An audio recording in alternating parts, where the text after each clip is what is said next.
Well, whatever. I guess we're doing. I guess it's working. Maybe. Well, if it is working, good day, ladies and gentlemen. I am General Lotz, and it is Friday. And today we're going to be taking a look at a Megawad called Oops All Techbase.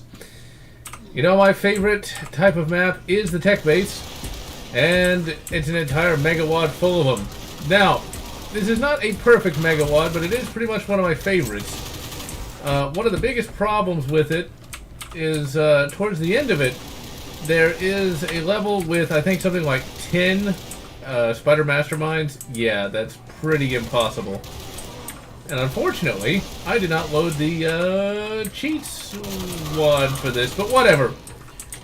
We'll deal with that issue when we get to it. And hello, Turok Fireseed, and hello, Rostude. And work was all, and hello, Techstorm. And work was all day long, and I got another day of it tomorrow. But hey, dollars, dimes, nickels, I love it. Because, well, I was finally able to actually have some fun this week. Went to the range today, just got back a couple hours ago, got to shoot the new Rossi 92. Oh, that gun is an absolute beauty, to say the least. Now, when I finally do, that's not really finally.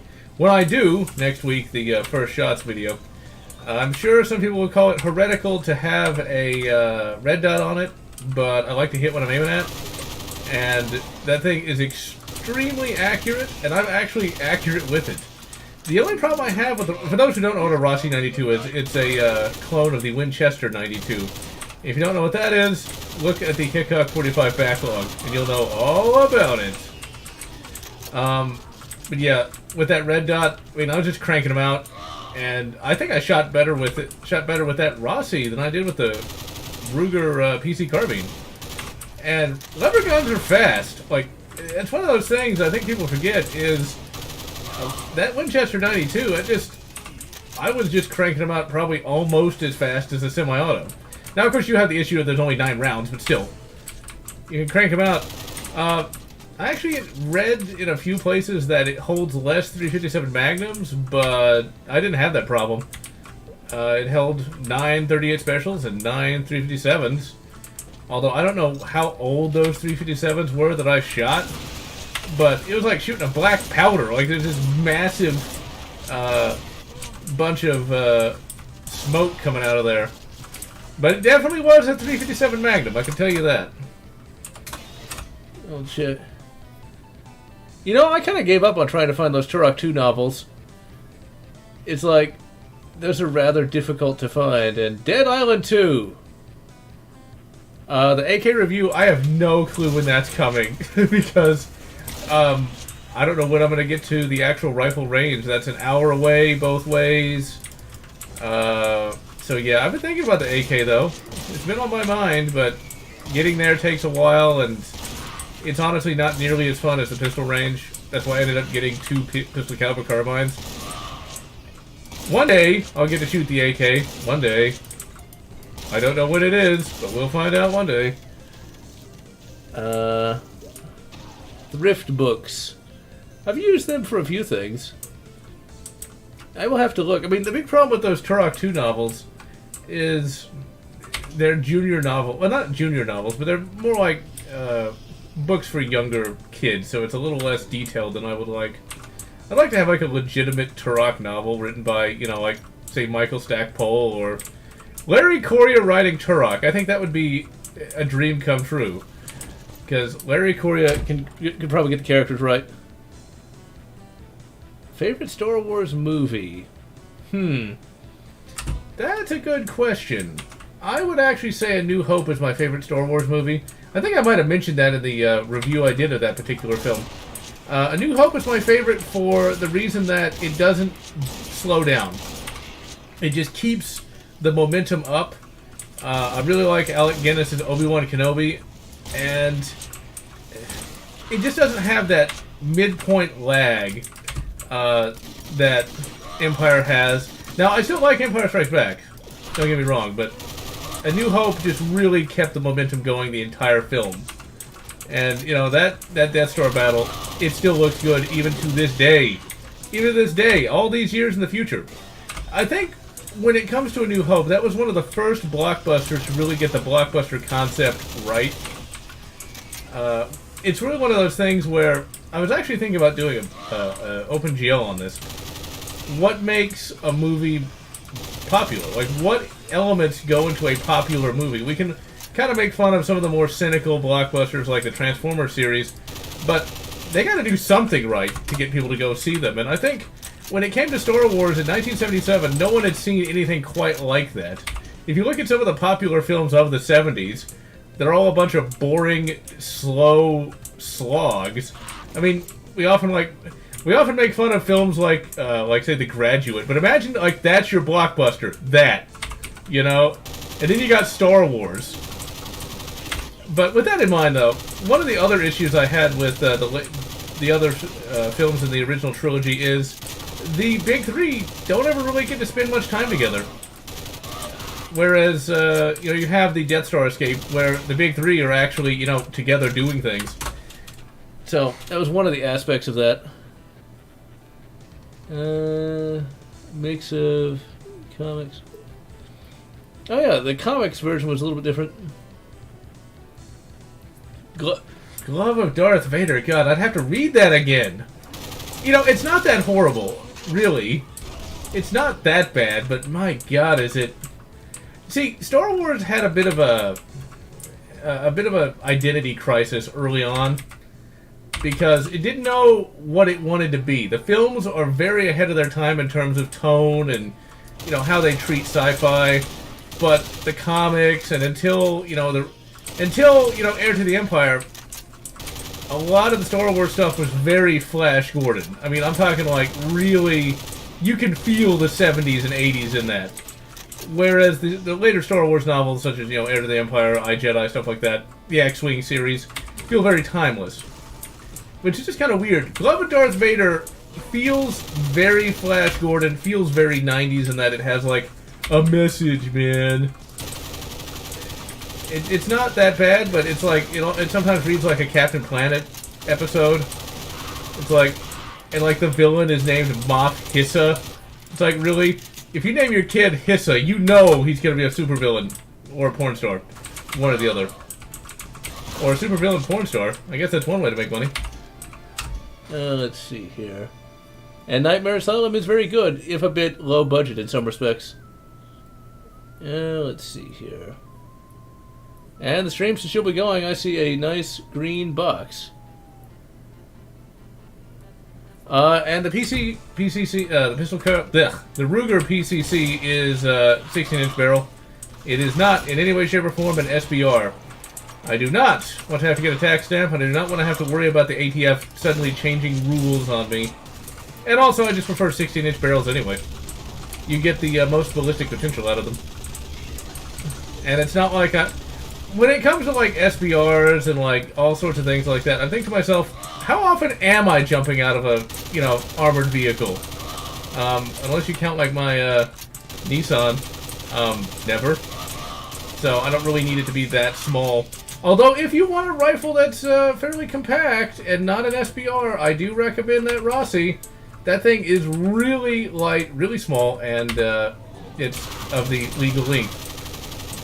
Yeah, you only get 9 rounds, but 9 rounds of 357 Magnum. It's one of those things. If you haven't done good in that many rounds, you should probably be using your shoes to get away. Just saying.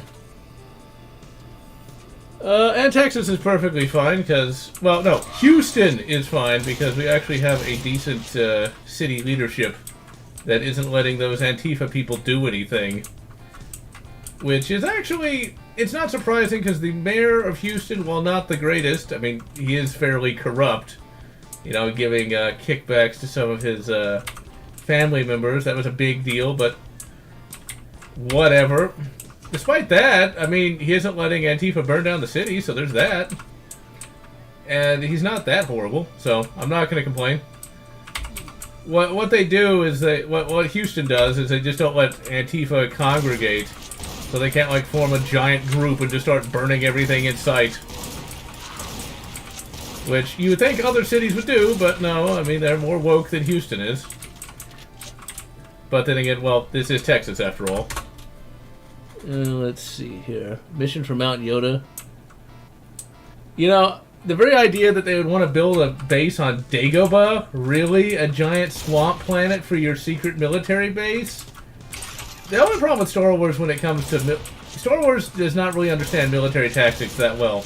Unless, of course, it's a book written by Michael Stackpole or Aaron Alston. Because seriously, you have spacecraft. Just stay in space! Also, they ended up shutting down the Mount Yoda base because, well, it's a fucking swamp. It's absolutely worthless. There's some other WADs I want to play that are also tech-based, including one that is based on the first levels of Quake 2. And I do have a few Black Series figures. Not many, though.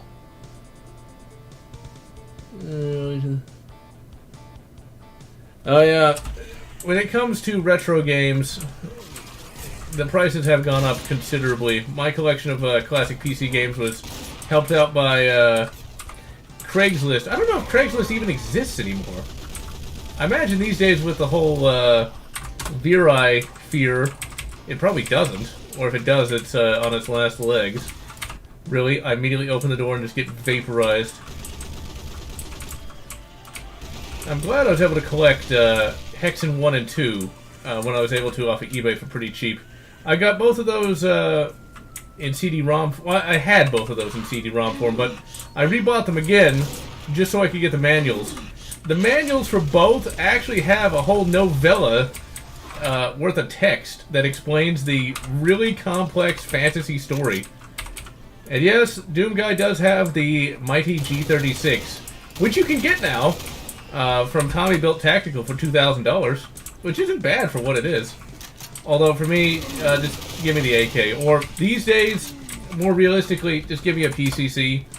I'm actually going to make that argument in the Rossi video, and again in the PCC, the Ruger PCC full review, that if you live in a city like me, you really just need to skip full power rifles because you're never going to get to shoot them. Just stick with a pistol caliber rifle, because you can take that to a pistol range, which should be more common than a rifle range, and the ammo's a lot cheaper, and it's still fairly useful with modern optics and modern day ammunition. But if you have, access to the desert or the woods or a good rifle range, then yeah, rifles are still the best way to go, even if they are much more expensive to shoot. I think the big problem with 7.62 by 3.9 and 2.23 is that even if you reload, you're still paying a little bit more than 9mm. Although you'd still be getting a little less when it comes to, like, say, 30-inch special. Let's save. Oh, I hope I didn't die as I save. Fighting Force. Not bad. Queen of the Empire. I don't remember anything about that. Oh, yeah, the old PS90. I wanted that back in, like, 2007. And yeah, I heard that there was a Revan figure and a Jaina Solo, but I never feel like they get the Jaina Solo face right. MSG1. I do not have an Elite Force 1 disc, unfortunately. And good luck finding System Shock 2.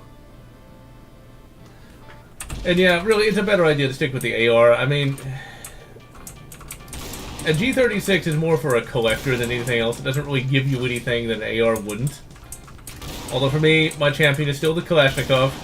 I mean, come on, you can't get much better than that. I mean, the AR might be I don't know if I'd say the AR is slightly more accurate. Simply because with a modern day, like US-made AK, which no longer is, a rifle that doesn't work, but instead is a rifle that is well made, I think the accuracy potential gets a little closer. Although 7.62 by 3.9 does drop off after about 300 yards, though, in terms of accuracy. It is definitely an obsolescent cartridge, but I would actually go on to say that, for what it was, the AK is surprisingly good. I mean, the AK was never designed to be a long-range rifle anyway. It was actually designed to be a submachine gun. And from what I've read and what I've seen, most combat engagements don't take place outside of sometimes even just 100 yards, much less 300, much less 500, and I'm going to die so badly. And yes, there is a 100 round mag for the AR-15. I don't really know if that would actually be any good. Finishing descent. And I do not remember the minigun robots, but I would imagine that they are probably a bit cheap since it was a 90s game. I actually have an original 90s Mara Jade figure. Because there were some expanded universe figures released around that time. I got a Mara Jade and a Kyle Katarn, and Kyle Katarn is kind of interesting. He of course has the typical, like buff appearance, but he's kind of a mixture of both the original Kyle Katarn from Dark Forces 1 and Kyle Katarn from Dark Forces 2. And they even took a screenshot from Dark Forces 1 and photoshopped a beard on it. I'm not really sure why they did that, but I guess that works. But yeah, we're lucky that we even have a Mara Jade figure anyway. Let's see. And Mario is just a weird-looking creature. I don't know if a 100-round drum is actually, worthwhile. Just because I actually kind of wanted to get a 90s Thrawn, but just never really bothered with it. See, drums just don't really appeal much to me, just because you can carry many more stick mags a lot easier. Or, in the case of the AR-15, just regular AR mags a lot easier than having this giant thing hanging off of your rifle. Okay, I'm gonna run and try not to get immediately vaporized. I remember this part. Yeah. This mod does have some really cheap parts to it. This is definitely for people who actually know how to play the video games well. And not just like run forward and just start killing everything in sight.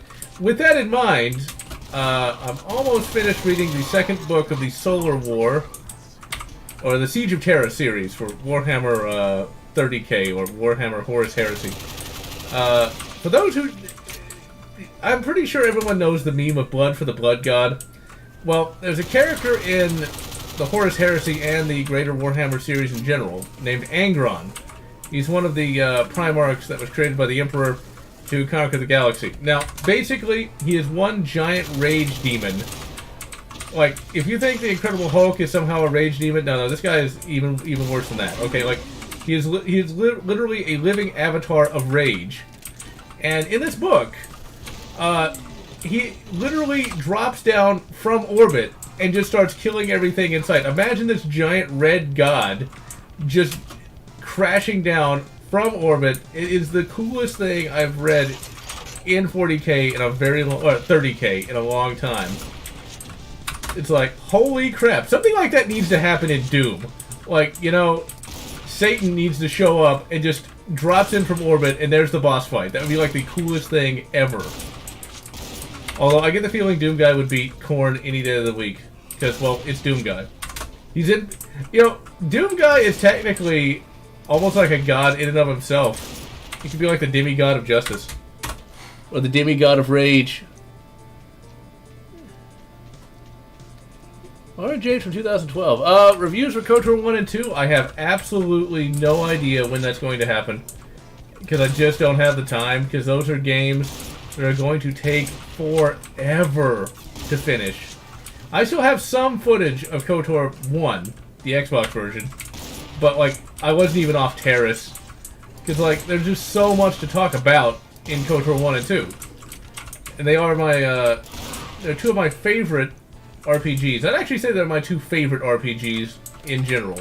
Like, all the others that I've played don't quite reach the same levels of greatness that those games do.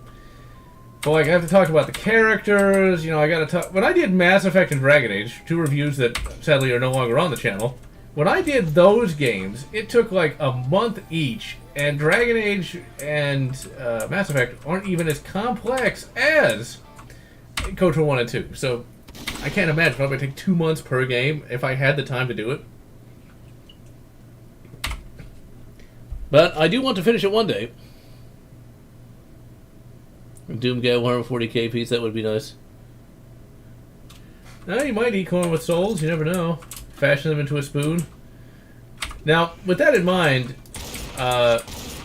the book I'm reading now, Siege of Terra Book 2, actually does kind of delve into what it's like to be a coronate berserker, where basically you can't even think. All you can think of is blood and skulls.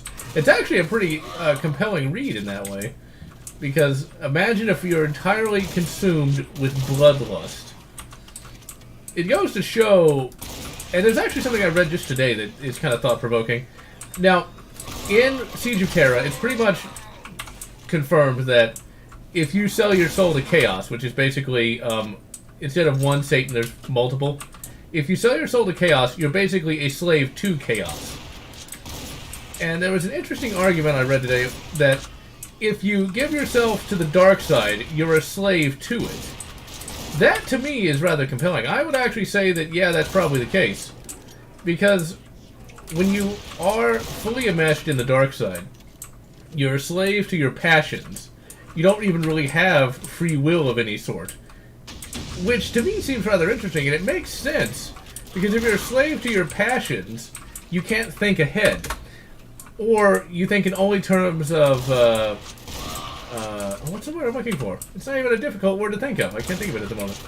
Exploitation, there we go. You can only think about yourself. And so that's why, you know, Palps does what he does. Because he's only thinking of enriching himself. He's not thinking of a long-term solution to do anything. Now, that could also be considered human nature as well, but I think with the Sith, a lot of things are really amplified. And with Chaos, you know, that's completely different. Like, the Sith, you're pretty much an insane madman. With Chaos, you're basically this demonic creature that is a slave to the whims of dark gods that make Cthulhu look positively friendly. Now, some would say that the Jedi are a slave to the lights of the Force, but the Jedi actually can think ahead to some extent. I think the Jedi had the issue of, as of the Old Republic, or not as of the end of the Old Republic, an issue of complacency, but if you've been at peace for 1,000 years, you have no reason to really innovate. And I don't really think it's their fault that any of that happened. Because, like, who would suspect the Chancellor of the Republic? I mean, we know who Palpatine is, but they don't. As far as they know, he's a good guy. So, it's an interesting thing. I think when it comes to any sort of power group like that, you generally don't want to give your entire self to it. Let's see. I don't think anybody listens to Karn. Clone Wars. That is a classic, to say the least. And yeah, the Jedi, you know, not ever wanting kids. I think in all reality, that's more due to writers than anything else. The idea that, you know, you can't have any attachment. I can kind of see where they're coming from. If you have attachment, you'll covet somebody else's stuff. But at the same time, humans need attachment, though. Humans need love. That's part of human psychology. And when you try to defeat human psychology, you never really succeed. And I think it actually could be said either A, it's bad writing, or B, it's the foul Xenos members of the Jedi that don't get human psychology simply because they're not human. So that would actually be an interesting way to look at it. I think when it comes to the Jedi and Sith, I think it's a product of kind of lazy writing in some respects, and they had to have some way to make Anakin go to the dark side. But what's kind of interesting about Anakin Skywalker and Obi-Wan is that in recent years people have gotten really kind of attached to the idea of them being like great friends, whereas when the prequel trilogy was going on, you know, like, I kind of understood that they were, but I honestly had a hard time actually caring, simply because, you know, by the time the prequels came out, we'd already moved long past anything to do with the Clone Wars. I mean, we already were deep in New Jedi Order, which was 40 years after the original trilogy. So, what did the Clone Wars have to do with anything? Who cares? Obi-Wan is dead. Vader is dead. But I guess if you didn't read the books in, you know, almost chronological order, in terms of publication, I guess you wouldn't really care.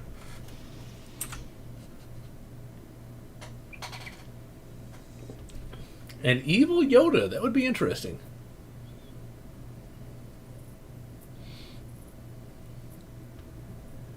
Yeah. Yeah, but when you have a cold state of mind, you start...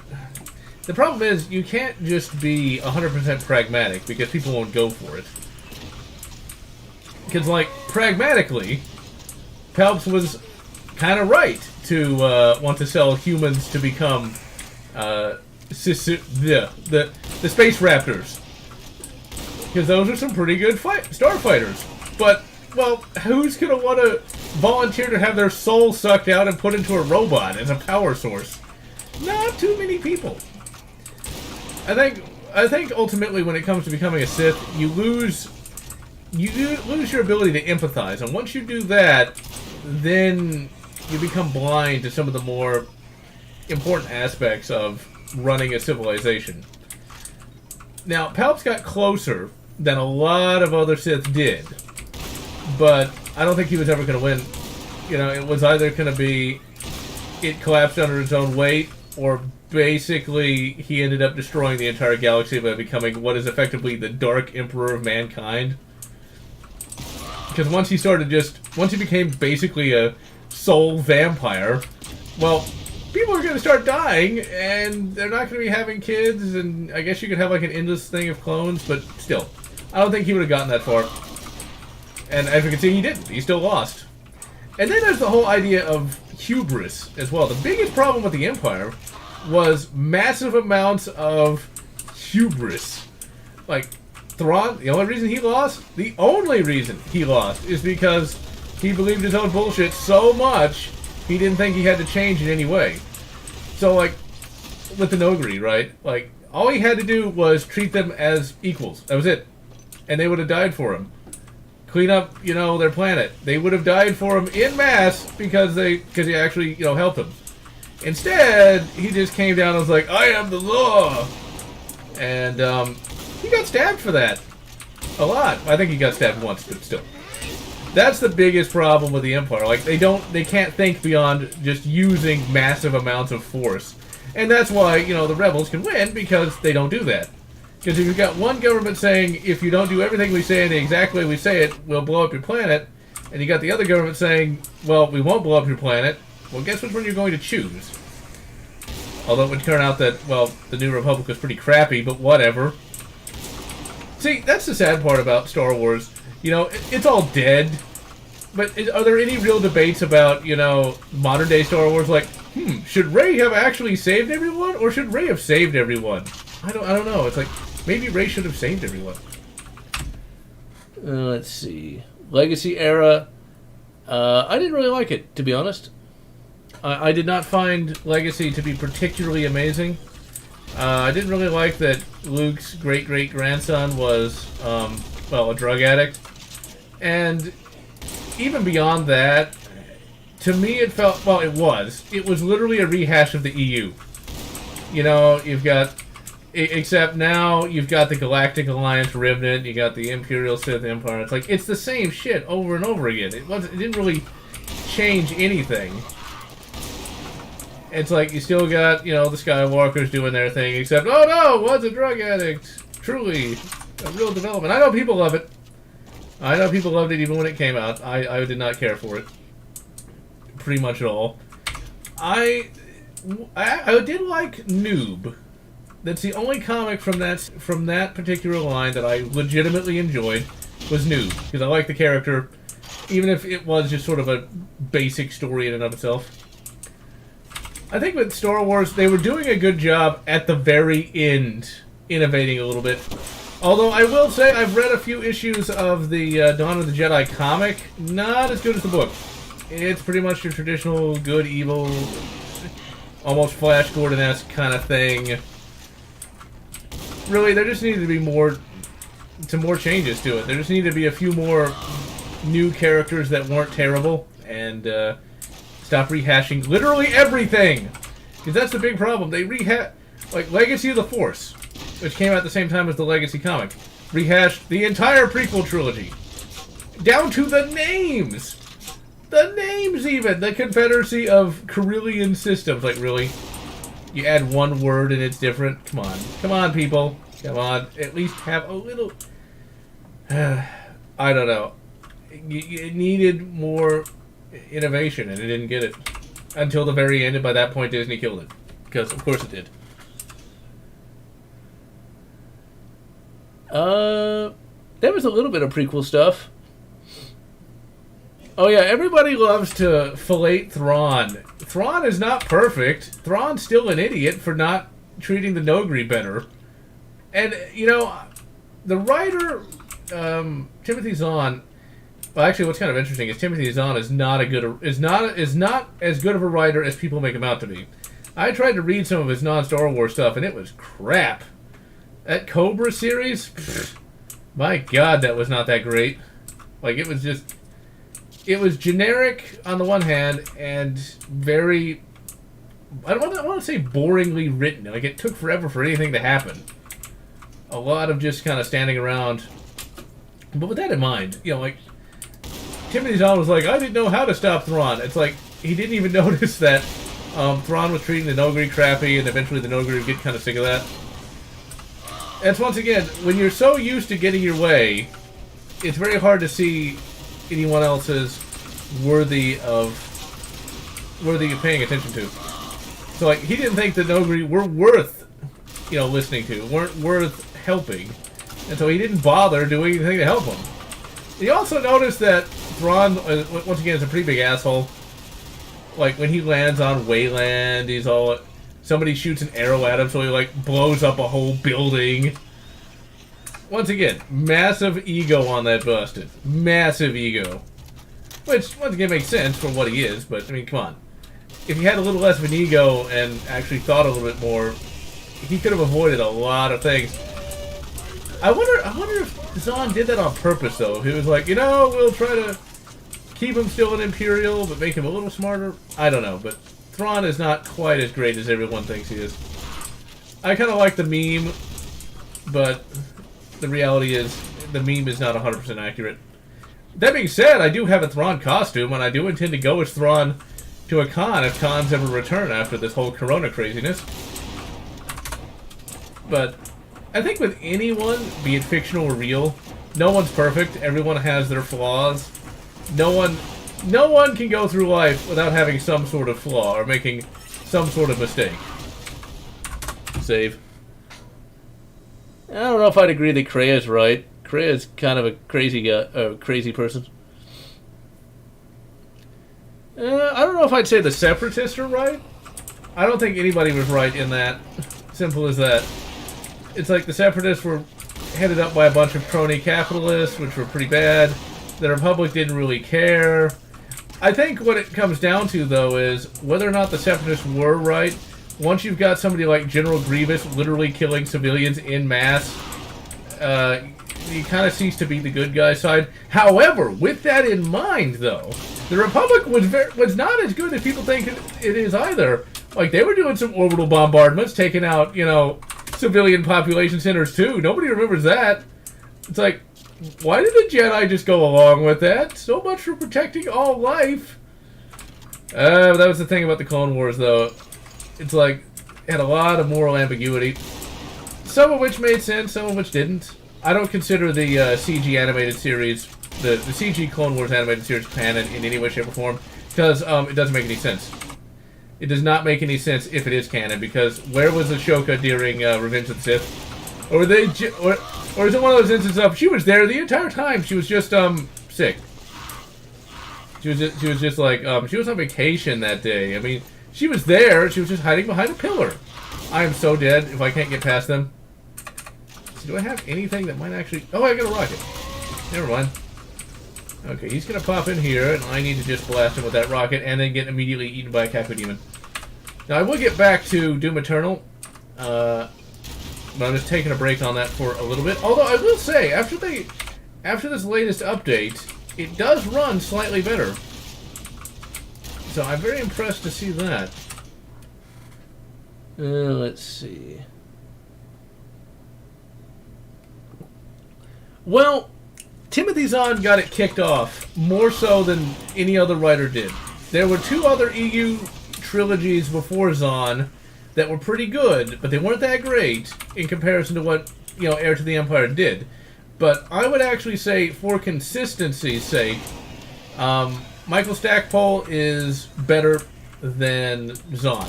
Zahn has some good stuff, but really, when people talk about Timothy Zahn's work, they generally talk about 5 novels. They talk about the Thrawn trilogy, which is great. They then talk about the... oh, God, I remember this part. I don't think I can actually... If I can't figure out how to get past this... I remember this part being really annoying. I'm only on level 3? I forgot how long these levels were. I might move on to a couple of the other WADs that are a little bit easier.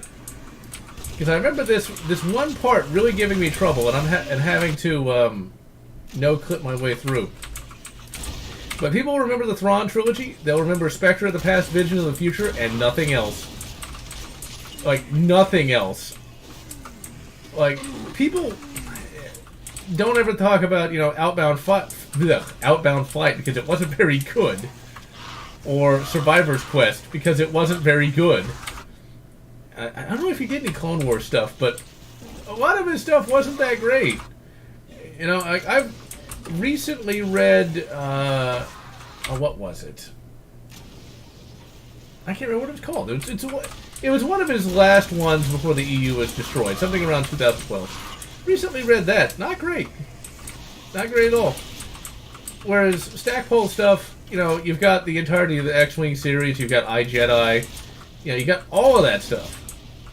Aaron Alston, he got kind of crap at the end, though. Because if you ever read Mercy Kill, oh my god, that book is shit. I know people love that book too, but goddamn, that book was bad.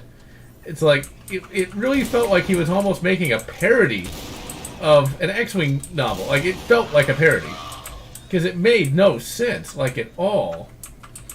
But, The EU could get spotty at times. Very spotty.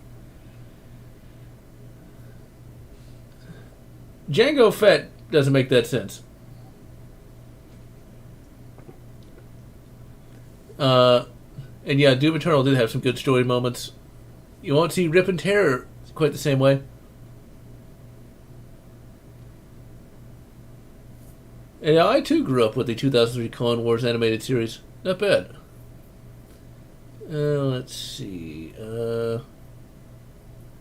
Bane Trilogy also pretty good, although the latter 2 books weren't that amazing. Oh, the one about the Stormtroopers. And hello, Emperor Snake. I assume that's an A. Yeah, the one with the Stormtroopers. Oh, what was it called? Allegiance! I never finished that. It was that bad. I pre-ordered that hardback and never finished it because it was insufferably dull. Like, really dull. I think that's one of the biggest problems with Zahn by far, is he is a terrible writer, but he's just a dull writer. Like, really dull at times. And I don't know, I guess he used up his, writer's allotment of, entertainment when it came to the Thrawn trilogy, but a lot of his stuff can get very dull and just drag on and on and on. A lot of pacing issues. Allegiance should have been good, but yeah, it just... To this day, I have not finished that book. Because you read it, and, nothing happens. Ah, that's what it was. I think some blood had covered that part, and I had to no-clip out because I couldn't find it. That's the one problem with having, a blood mod like this. It's like, it can obscure switches really easily. See, the Darth Bane stuff, that's a prequel thing that isn't that bad, because it does fill in some gaps, but just the whole prequel mania kind of annoyed me in some respects, because a lot of stuff being mysterious is not a bad thing. Although I'm not going to complain about Bane. The best Clone Wars stuff by far, though, is still Republic Commando. I have yet to read military science fiction that good with those kind of characters. I mean, Omega Squad. And I reread that last year, the entire series. It's way more tragic than I remember. Way more tragic. One of the characters goes completely insane. Legitimately mental illness insane due to post-traumatic stress. It's and it's handled so realistically. It really is quite sad to read. But not so sad that you don't want to read it. It's still a very entertaining series. It's like, Karen Travis, that is probably her best work. I did pick up some of her non-Star Wars work. I don't know what it is about Star Wars writers. They write Star Wars great, everything else is shit. Her non-Star Wars thing was pretty bad. I'm glad I only bought one of the books. I don't remember what it's called. It starts with some X's or something. It was terrible. It was horrible. It was boring. There's another one, another writer, Star Wars writer, I read some of his non-Star Wars stuff that also wrote crap. Aaron Alston, yeah. I read one of his books called Doc Elf. It was about an elf who was kind of like Doc Savage. And it was so dull. Like, it was, if meh can be distilled into a book, that's the book. It's a cool idea of there's this alternate world with elves and shit and magic, except it's the 1930s. That sounds like that should be great, but it's like everything is just treated so dully. It's like it lacks any life to it. So I don't know what it is about some of these writers. They write Star Wars good. They write nothing else particularly amazing. Like that also kind of extends to some of the Aliens writers. Steve Perry, great writer when it comes to aliens. I read one of his books called Matador. Oh, no, I tried to read one of his books called Matador. Once again, oh man, it was dull, and it tried to be edgy, and the edginess really didn't work. It's just one of those things where I don't know what it was. I guess because he had like a lot of editorial mandates. What chapter of Space Marines Doom Guy to be like? You know, that's a good question. There's actually a series of novels, not that you can get them anymore because massive plagiarism, called the Blood Gorgons. The Blood Gorgons are actually a non-Imperial Space Marine chapter that work with Chaos, but they love to rip and tear. Now, Doom Guy wouldn't go in for that, but they like ripping and tearing, and often they'll rip and tear Chaos, too. Unfortunately, this is something I learned just recently. The guy who wrote Blood Gorgons actually plagiarized an actual war memoir for his book. It was a memoir for the Iraq War. And the passage is word for word. Like, word for word. It's like, dude, what are you doing? Why? The rest of the book is great. It's that one passage that he rips off. It's a poignant passage. And goes to show you why you really don't want to have to go to war, but it's like, whoa, it's a book about Space Marines, you know? You could have like at least tried to reword it, but no, word for fucking word from a war memoir, no less. Somebody who actually experienced that shit.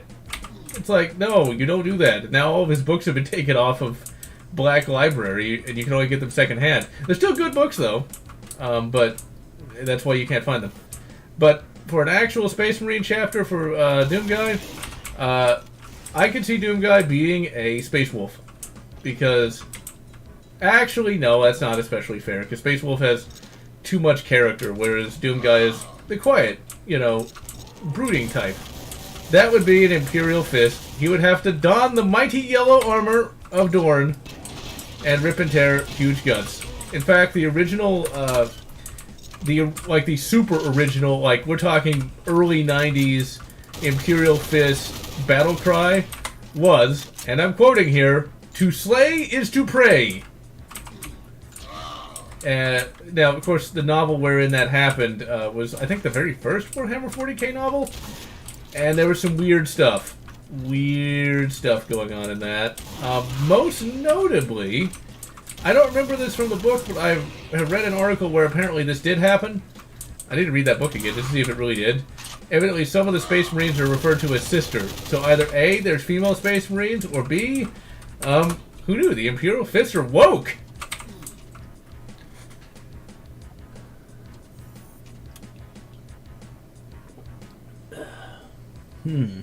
Imperial Commando game. That'd be great.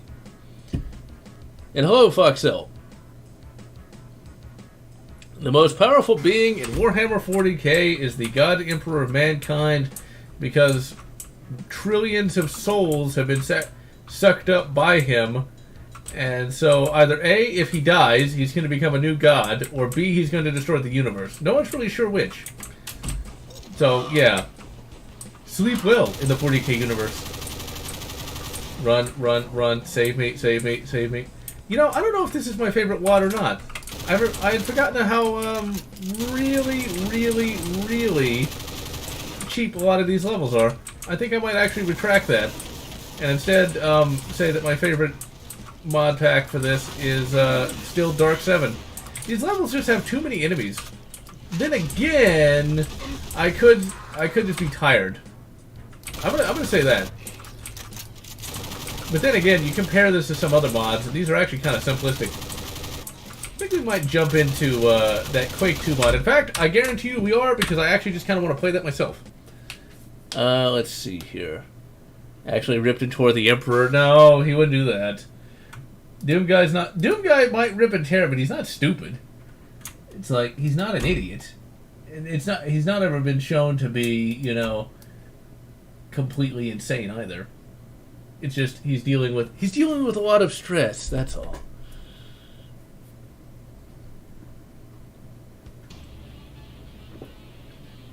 That's a good question. I don't know which one would be more powerful. Might be a bit equal.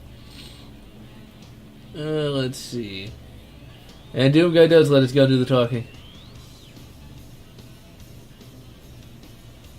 Now, I wouldn't mind seeing Quake 1 maps in the Quake 2 engine. And yes, trites are very annoying. You know, Alex Starr, please tell me that's not true. Fly like a helicopter? Really? That's the stupidest thing I've ever heard. When Penguin does it, that's idiotic. You know, that actually reminds me. When you're a kid, you don't question some of these things. When I saw Batman Returns, I, thought it wasn't that bad of a movie. But as an adult, when I see Penguin, like he steps on his little umbrella, and I'm like, my first thought, and I can't imagine what happens when like an aeronautical engineer looks at that.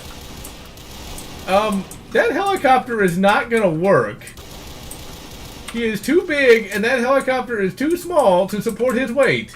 And then I couldn't help but thinking, as I saw that, it's like, wait a minute. What's powering it? How does he control it? At least with the Bat plane, it's an actual plane. His car, okay, I can suspend disbelief on that. But really, Penguin is just gonna, his umbrella is a gun. Okay, maybe I can see that happening. But it's a helicopter too? That's one of those things, just repeat to yourself, it's just a show. But I really like to ask myself these questions because I find it fascinating. Like, what technology would it take to run a helicopter in a umbrella? Like what would you need to do that? Like, could you do that with, like, say, Star Trek technology? Is there, like, some sort of matter, folding system to make that work? Like, I kind of want to know now. It's like, it's one of those things where comic books are interesting in that regard. See, like, if they have the technology to do that, what other technology do they have? I've often wondered, like, if the DC universe was in any way logical, and it doesn't have to be, but if it was in any way logical, if you had the technology to miniaturize a helicopter and have a power source for said helicopter in an umbrella, then technically there really shouldn't be any sort of oil crises. There should be clean energy everywhere. FTL should exist. FTL should exist in that universe. This mod should be on ModDB. Lightsaber helicopters. Oh, Star Wars Rebels. Yeah. Honestly, for me, Catwoman is way, way too skinny for my taste. I like my women like I like my pistols. Thick. That's why I like my Beretta 92.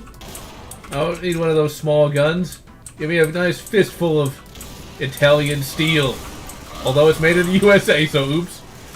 Give me a fistful of American steel. Just doesn't really have the same ring to it, though. I guess Beretta USA doesn't exist anymore. Because the Beretta 92A3 is made in Italy again. But with that in mind, see, I like my pistols thick and my rifles svelte. So I like that, you know, Rossi 92. Somehow oh, it's a teleporter to do a level on level sort of thing. I probably should have the Quake 2 music, but I'm lazy. And getting the Quake 2 music to work before the GOG port was not an easy prospect. Since you're supposed to have the actual audio CD in a disk drive, and I don't even have a disk drive anymore. I am so dead. Oh no. Ah, thank you, G36. Well, didn't save me that time. Italian American pistol. There you go. And yeah, I gotta second that Black Cat over Catwoman, because I find her to be quite fetching indeed. I've recently read the Spider-Man Noir comics, and those comics are hardcore. You know, that's kind of sad. That's from 2012. Comics today are so crap, but damn, back then, it wasn't even that long ago. Like, they went far in Spider-Man Noir. Hey, that rhymes. But I don't have time to rhyme. But with that in mind,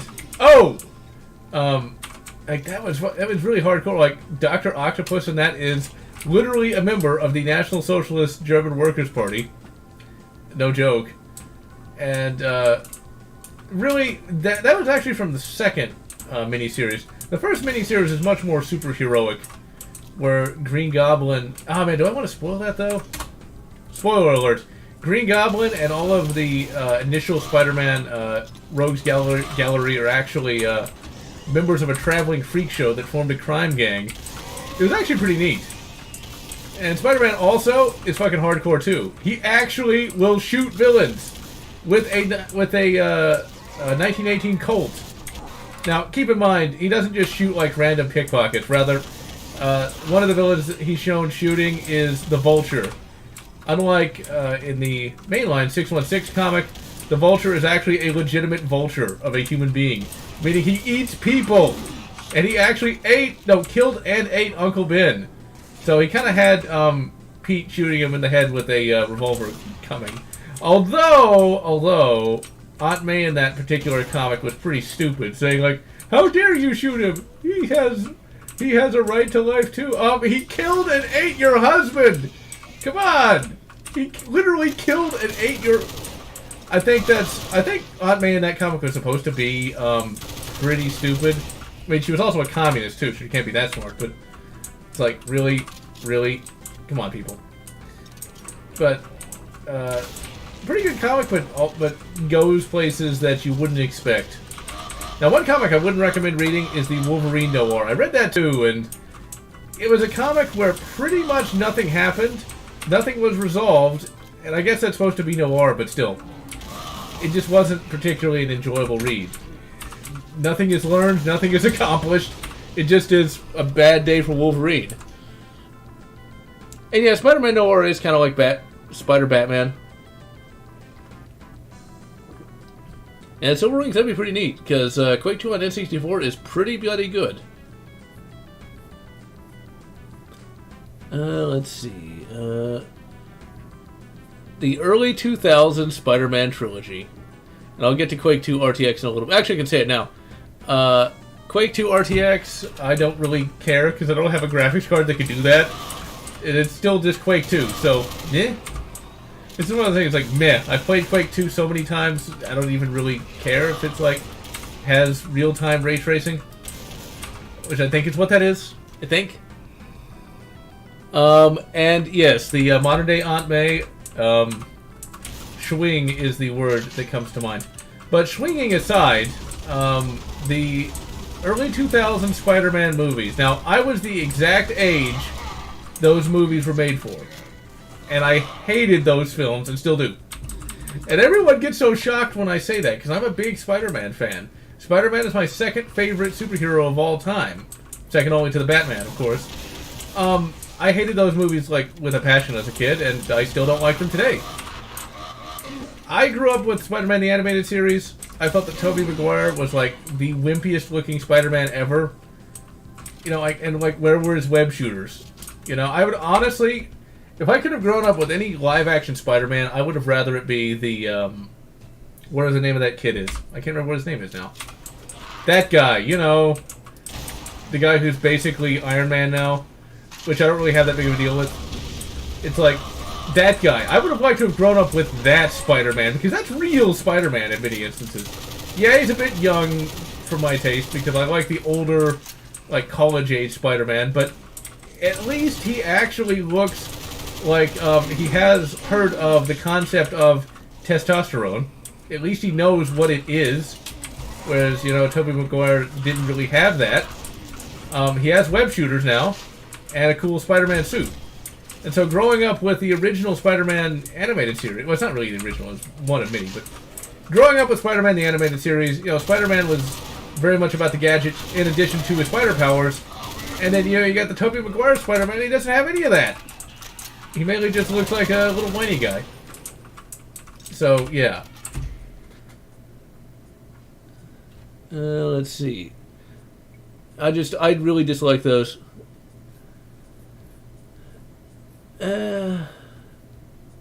But see, if you grew up... Tom Holland, that's his name. It's like, I like the Tom Holland version. But see, there's a difference between emotional and just kind of wimpy looking. And, well, old Toby is kind of wimpy looking. Like, when I saw him, I was like, oh god, this is Peter Parker? That... I get the feeling I might be a little bit like... Batman fans back in the 80s seeing, I can't remember names tonight. Whatever the fuck that guy's name is. Oh, what is his name? He was the villain in that RoboCop remake, among other things. That guy. People didn't like him for whatever reason, and he worked out well. It's just, I did not like Tobey Maguire. And I didn't like the movie's rather juvenile tone, and I did not enjoy it. Not in the slightest. I felt like the animated series was both more mature and more advanced in terms of its storytelling. And I did not see Spider-Man 3 in theaters. I only saw Spider-Man 1. And Spider-Man 3 I don't really consider a thing, because they ruined Venom. Now, it can be said that the Tom Hardy, hey, let's remember some name tonight. I know that's not a real take on Venom, except for like the 90s when he was an anti-hero. But I liked Venom in that film so much, because it was legitimately entertaining. But the big problem with Spider-Man is they really do struggle to get the character right. And for me, I like a more independent Spider-Man. Honestly, the thing I liked the most about the animated series, the 90s animated series Spider-Man, was the fact that he felt kind of like Batman in some respects. He had the gadgets, he was, you know, a lone wolf kind of character, and he didn't need all this help from other superheroes. So he was sort of like a Spider-Batman in a way. And when he would team up with other heroes, he wasn't the junior partner in that team-up. He was always the leader in that particular animated series, where everything after that, he's always, you know, weaker than everyone else. He's always the one that's sort of like they're funky in some respects, which I never liked.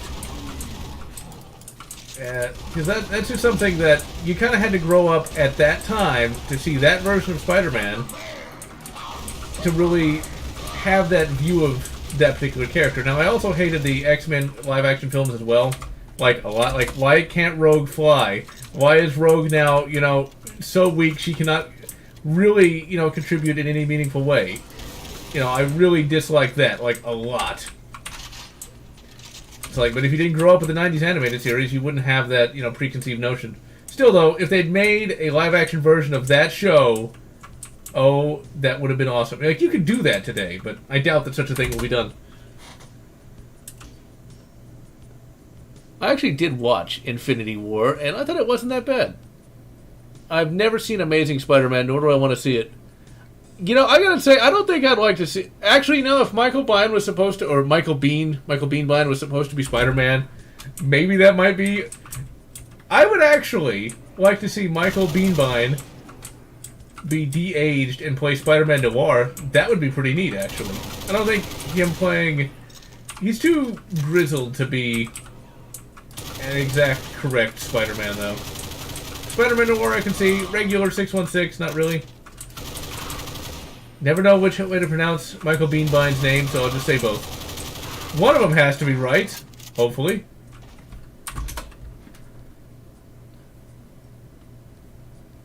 Let's see. Hey, stop killing me. I'm trying to read the chat. You bastard. One moment. And I don't know if Eddie Brock is the real Doom guy or not. Although I would like to see an actual Doom film with a Doom guy in it. Although, despite people hating, like utterly despising, Doom Annihilation or Armageddon, I forget what the actual title was. That movie wasn't horrible. I thought it was actually pretty good for what it was. I mean, it was better than that shitty one with The Rock. I mean, that's just one of those things. Like, how good do you think an independent film like that is going to be? And at least they went to hell. I mean, that was... I was surprised they were even going to do that. I will take what I can get when we've got nothing. I can only imagine if the Duke Nukem film was ever made, it would be similarly horrible. Thor Ragnarok was okay. I liked the introduction. I liked some of the moments on Earth. I did not like the actual end to the plot, because technically that means the good guys lost, and lost bad. So, that's something I didn't particularly care for, to be honest. I kind of like it when, you know, the heroes are able to successfully defeat the villains. But that intro was pretty nice, with the immigrant song playing. Am I stuck? Unfortunately, I may be, because I don't know how to get out of there. And that switch didn't trigger. Or did it? No, I don't think the switch triggered. I was unable to trigger it. I did not say there were not, that there were only two genders. Oh well. Don't want to get demonetized by the YouTubes. But yeah, most of those Marvel movies aren't horrible, but I gotta be honest with you, I just can't really get behind Marvel all that much, just because I never was a big superhero guy to begin with. I mean, I like a variety of superheroes, but to me, give me something sci-fi or action instead of just, you know, superheroes. Because it's, I don't know, it's just something about superheroes that I can suspend my disbelief, but at the end of the day, it still feels to me like popcorn entertainment. Whereas, say, something like Star Wars, I feel like it actually has a lot of meat to it. Now, even with that being said, I will say that Iron Man 1 did have a lot of meat to it, but outside of that, everything just felt a little too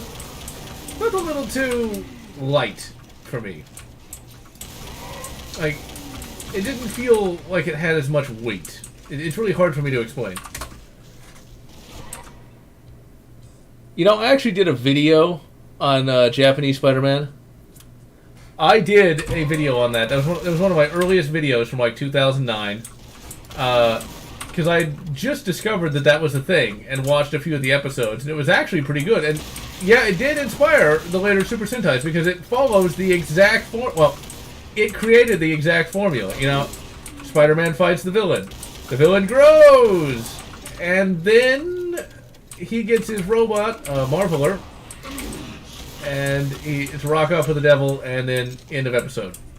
It worked, and it worked for like 60 episodes, and then thousands of episodes of Super Sentai. And it's a pretty good show, from what I vaguely remember, because I haven't watched it in over 10 years. My god, I'm old. Also, Spider-Man had a flying car in that show as well, called the Spider Machine. And the way he transformed into Spider-Man was he had his little wrist gauntlet that he would use, and he would it was the 60s or the 70s, I forget which, 60s or 70s. The costume would just kind of like lazily fall on top of him, and then then there'd be like a cut, and it's like, he's Spider-Man. It was still pretty good though. Still pretty good. Also, the foot soldiers had orange duck bills for some reason. Not really sure why they thought that was a good idea, but whatever. And there is an infamous line that is... I don't know how on the translation is, but he's supposed to... I don't know what he's supposed to really be saying, but the subtitle says that he's an emissary from hell. He is? I thought Spider-Man was a good guy. Why is he the emissary from hell? Now, in the review that I did all those years ago, it's long since been taken down, and unfortunately the original has been lost, so it is lost to history. It wasn't that great anyway, of a review that is.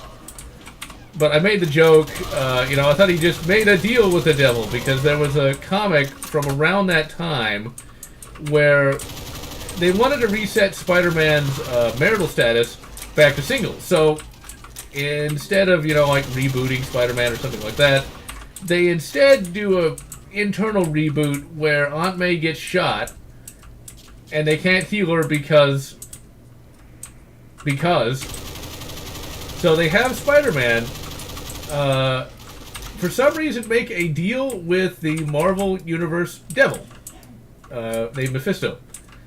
And what happens is, in order for Aunt May to be cured of, you know, gunshot wound, Spider-Man has to give up the memory of his marriage. It seems very convoluted to do that, but whatever. And so, for the longest time, people would make the joke of Spider-Man cutting a deal with the devil. Now, that's one of those things where it's like, you could have just gave it a reboot, you know, set it at a different time period, something, but really, they went all out to try to cancel out that marriage. I don't think any of the Spider-Verse movies are going to really cover that. Let's see.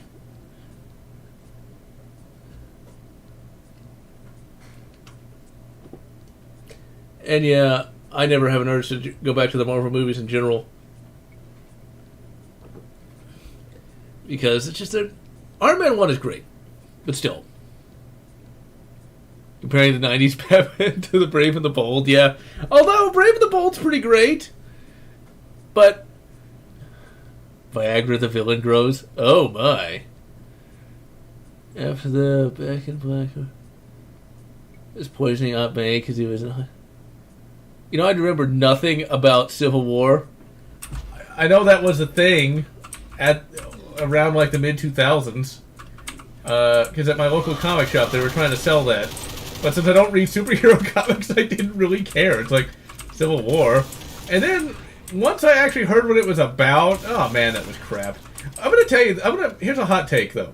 Here's the hottest of all takes. The actual comics for the Marvel Universe, I'm gonna say aren't that great.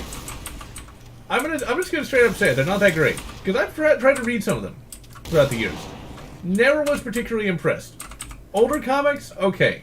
Like the original, you know, like Jack Kirby, Stan Lee stuff, that's great. But anything past that, not that amazing. Now, some of the... Actually, no, I take that back. 80s still had some good stuff.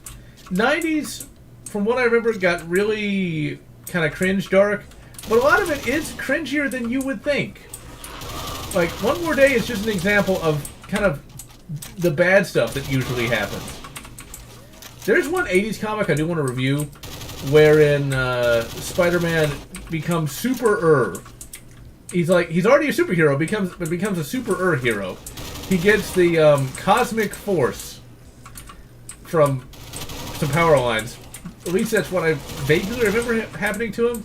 I think he gets hit by some power lines and gets the cosmic force, which means Spider-Man, in addition to being a spider superhero, can now fly and shoot energy blasts out of his hands.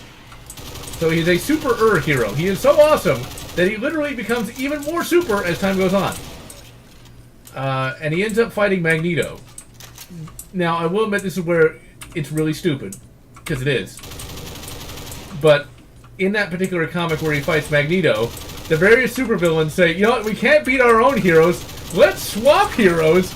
It's like something straight out of the Venture Brothers. Like, except it's taken seriously. It's like Dr. Doom, he's talking to, you know, Magneto, it's like, I cannot defeat the blasted Fantastic Four. Perhaps you should fight Spider-Man. It's like, really? But you kind of got to go with that. But the weird part about those 80s comics is you got stupidity like that, but then you have some particular... Oh, I am so dead. You have some stuff that's actually pretty well written. earlier in the comic in question, Spider-Man gets glued, covered in glue by Paste Pot Pete.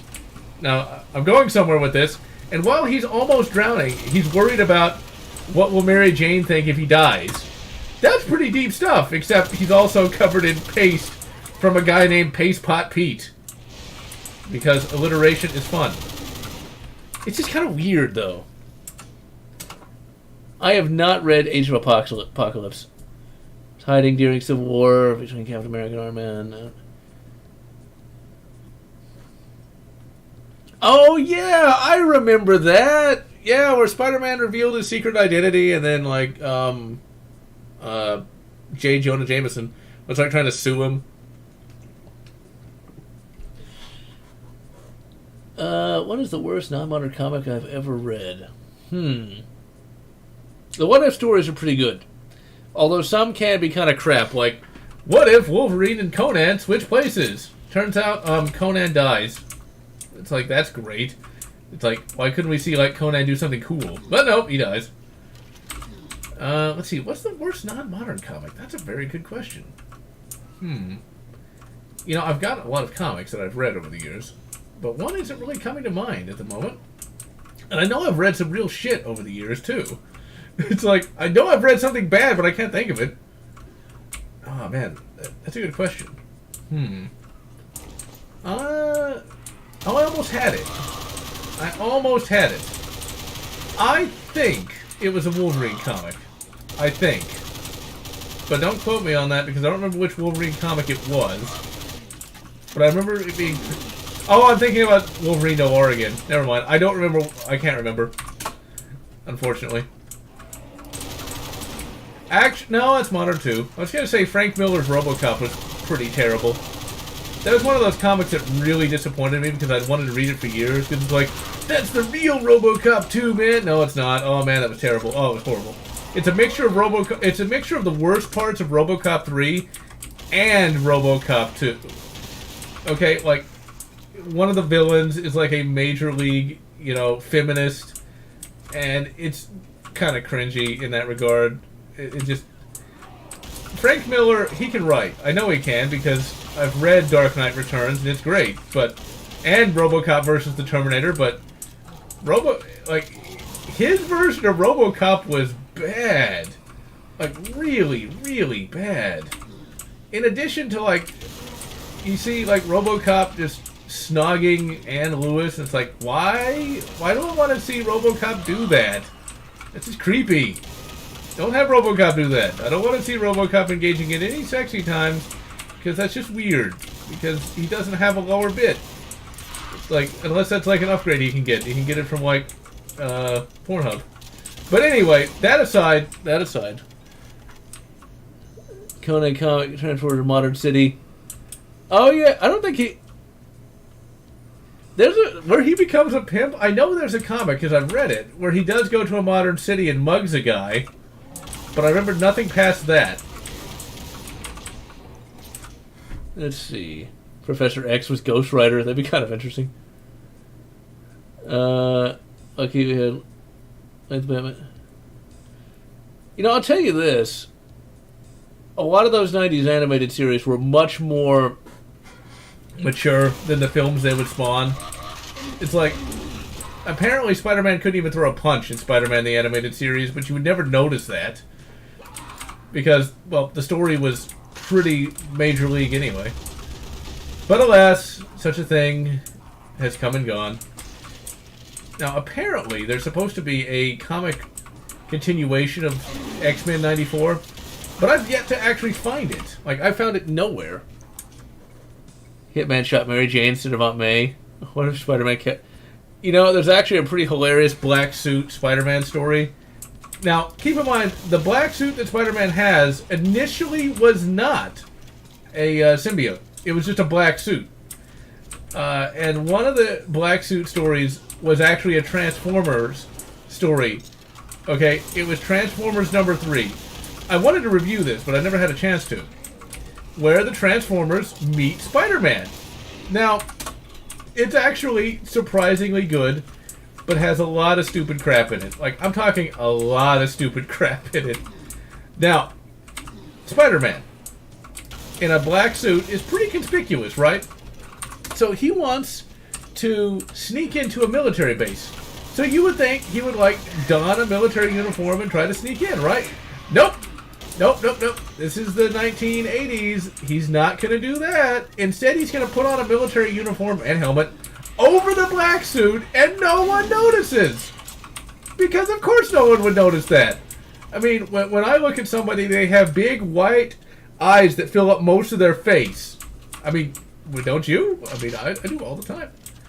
It's one of those things where, you know, you kind of have to go with it. But it's like, really, Pete, you couldn't, like, take off the suit or, like, try to sneak in some other way. And it literally shows him just pulling up in a Jeep. He's just got that uniform on and everything. Nobody notices. Or maybe like, people in the 80s just couldn't tell the difference. I don't know. That comic was still pretty good, though. There's a lot of humorous moments that I think were unintentional humor. The comic focuses on the Transformer named Gears. He was like one of the very early Transformers. He's supposed to be the grumpy one. That was his only real personality trait. And that's sort of like Spider-Man's robot buddy during the entire comic. Now, at the end of the comic, it's kind of implied that as far as Spider-Man knows, Gears is dead. And, like, Optimus doesn't, like, tell Spider-Man that he's not dead. Like, you think, like, Optimus could, like, call up Spider-Man and be like, oh, yeah, by the way, Gears isn't dead, so you don't have to feel bad about it. The comic is like, oh, Spider-Man had to go before they rebuilt Gears. It's like, well, tell him! You're a robot, call him! You know, well, he doesn't feel guilty. But whatever, it was the 80s. It was the 80s. You just kind of had to go with that sort of thing back then. But that's one of my favorite Transformers comics, just because of how ridiculous it is at times. Also, Spider-Man does get to web up Megatron. I thought that was pretty neat, too. Worst modern comic. Oh, there was one I read just recently called... It'll come to me in a moment. Outer Dark. There we go. That was 12 issues of nothing. It's supposed to be like a dark parody of Star Trek, except nothing happens. Literally nothing happens. It's 12 issues, and at the end of that, they finally make it to their destination, and nothing happens. And the characters really aren't that great, and the plot lines really aren't that great either. It was just one of those things where I kind of get what they were trying to do, but they didn't really succeed with it. Alright, after this level, we will call it a day. Robo Gigolo. I quite liked Rise of the Triad, the original one, when it came out. Doom hadn't come out yet, so it didn't really bother me. And to this day, I still quite like it. I like the weapons, I like the enemies, and the levels. I mean, I liked Wolfenstein 3D before Doom even came out. Let's see. Batman vs. Predator. I'll tell you this. Batman vs. Predator 2, I'm going to review that one day. And I got to tell you, when it comes to Batman vs. the Predator 2, that's when they start bringing in characters that, unless you're a fan of DC Comics, you'll have no idea who they are. It's like, at the time I read it, it's like, who the fuck is Huntress? Who is she? I know who she is now because of the Justice League animated series, but who is that? And what I remember, Batman v Pred 2, is just unnecessary. And the third one was actually the first comic I ever read. When I was like 8. And like, growing up with Batman the animated series did not in any way prepare me for that comic. Because it's like, who is Batman's mechanic? Batman has a monorail now? Where did that come from? Yes, Batman has a monorail. For when the Batmobile is down. I didn't actually even finish Batman vs. the Predator 3 until many years later because I never could find the other issues. Long story short, the comic ends pretty much like you would expect. Batman is triumphant and forces the Predator to leave. But he doesn't actually kill the Predator this time. He just forces the Predator to leave and never return by humiliating the Predator's son, who tries to hunt down Robin, who in that comic is Tim Drake. I'll tell you this, when it comes to Robin, I am so sick of Damian Wayne. Like, that is the... Robin is supposed to be the plucky sidekick. He's supposed to be, you know, Batman's little buddy. Damian Wayne is the most entitled, smug, and self-righteous bastard in the Batman universe. Well, no, in the Batman universe that I'm aware of. It's like, why must they keep forcing this character down our throats? He's not entertaining. He's just annoying. Most of the time. In Batman vs. Teenage Mutant Ninja Turtles, he was actually not an annoying asshole. And that film is absolutely amazing, by the way. If you've never seen it, watch it. The fight scenes are amazing. And they actually... Like, they fucking kill people in that movie. Which really surprised me. It's like, it's a children's Nickelodeon animated film, and yet you see Shredder cutting somebody's head off. Cartoons are more hardcore than they were back in my day, that's for sure.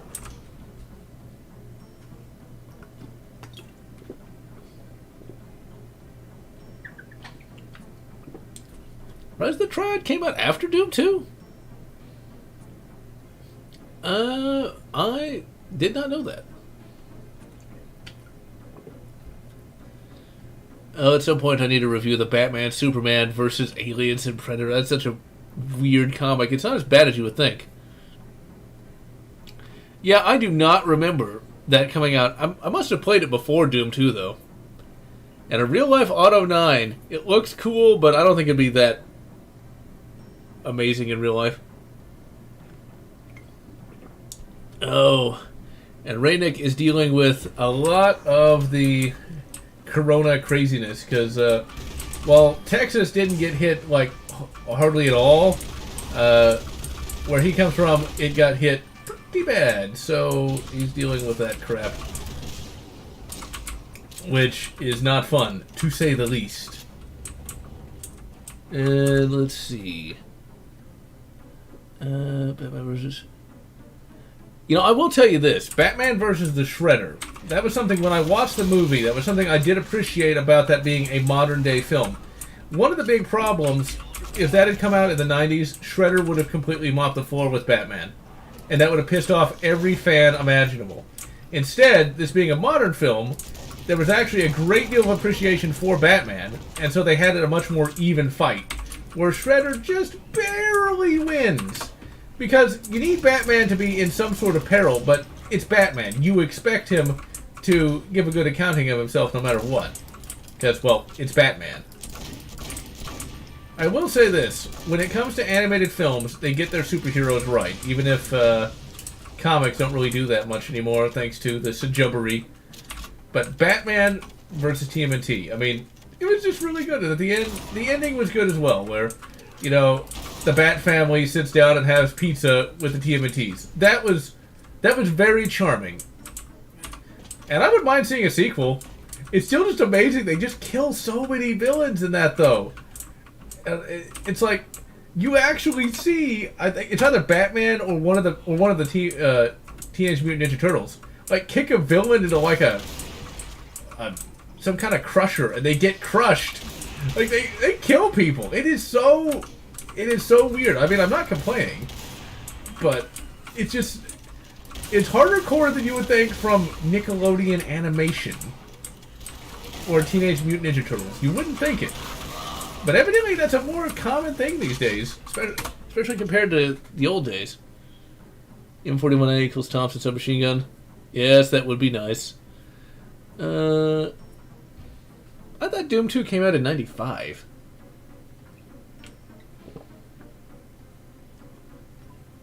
And I still need to play Sin at some point. Superman versus Darth Vader. There is a video where it starts out as a Batman versus Darth Vader thing, and then Batman gets his ass kicked, and so he ends up like Batman is trying to I'm trying to remember how that worked. Basically, Batman gets his ass kicked by Vader, and then Superman shows up because Batman blows something up. It's an old video that I haven't seen in years, but basically Superman wins. I would actually say that Superman wins most of those fights. It's sort of like Goku versus whoever. Goku pretty much wins. I mean, Vader really isn't that powerful. Not really. I mean, 40k would mop the floor with him like you wouldn't believe. Like, if he went up against a specimen... Ooh, was that like a friendly that I just shot? Yeah, it was. Oops. Sorry, dude. I would reload the save, but, you know, time is money, man. This is very different from the original Quake 2, where you couldn't save anybody. Because they all went insane from the Strogg. But yeah, it's like, Darth Vader's not very powerful. Not really. He has his Force Choke, he has his combat abilities, but I would actually say that he would not be able to take... He wouldn't be able to take on a Primarch and win. No way. He would probably be able to kill a basic Space Marine, not a Chapter Master, and I don't think he would be able to really take on a Psyker too easily. Because you gotta remember, Vader is powerful compared to, you know, like a normal person, but he's not that tough. I mean, Jedi can't be that tough anyway, because if they were, how did Jango literally beat them to death? I mean, I always love that debate of Boba Fett versus Master Chief. There's no way Boba Fett wins because Boba Fett is still just a normal human being. It's always, he doesn't have anything that the Chief actually has. Like, at all. Like, naked Master Chief, with the big Chief dangling about, might be taken down by Fett. Might be. But still, even, you know, dangly Chief is still going to have faster reflexes, and he's going to have stronger bones and things of that nature, so it's kind of like Master Chief versus Jedi. If Jango, an unmodified human, can do it, Master Chief surely can. Now, like, if you put him against Darth Bane, of course Bane's going to win, but your average Joe Jedi is not going to stand a chance. Kenshiro versus Goku, that's going to be insane. I like more realistic level design. Oh, he was trying to rescue Superman. Okay. No, he doesn't have the virus. He's just dealing with people who have had it. Or do have it, or something along those lines. Let's see. Would a lightsaber be able to cut through Space Marine armor? Probably not.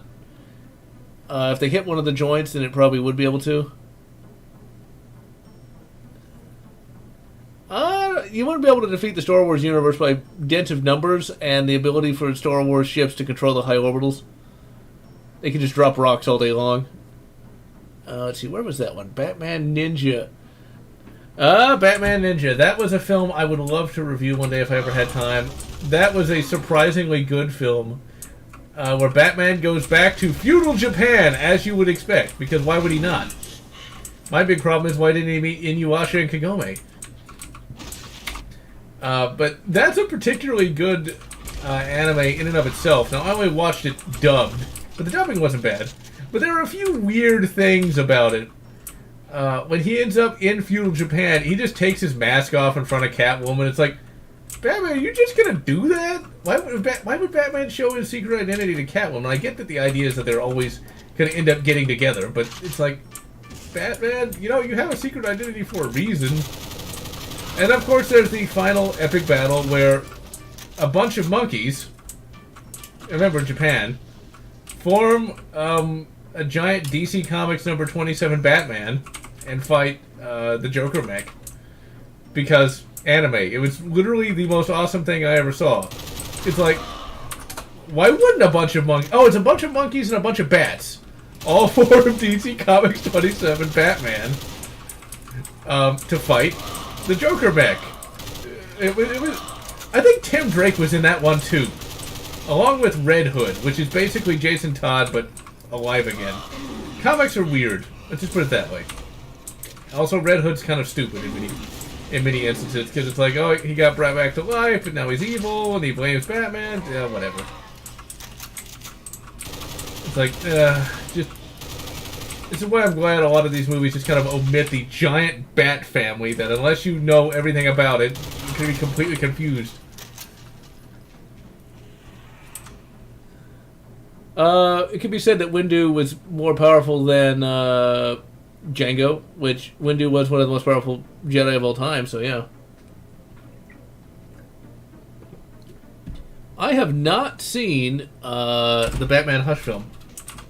Also, I haven't seen the one, was it Long Halloween? Or, no, Killing Joke. I haven't seen that one either. I also haven't seen Superman Red Sun. I actually want to see if that's any good. Because Superman Red Sun is one of those comics that is held up as like one of the best Elseworlds comics. And to a degree, it is. And if the comic had ended right when Superman was handed a note by Lois Lane, I won't spoil it. Okay, now I'll spoil it. Spoiler alert, when Superman is defeated at the end, it would have been great, but like, when they go through the history of the non-Superman future, and they're like, oh yeah, we have the ability to travel to the afterlife, and then, oh shit, in the year 5 billion, the sun's going nova. If you have the ability to travel beyond death, shouldn't you be able to stop a mere supernova? Or like, shouldn't humanity have like moved to other planets? It was one of those things where it was just like, really? Come on. But Superman Red Sun had some decent ideas.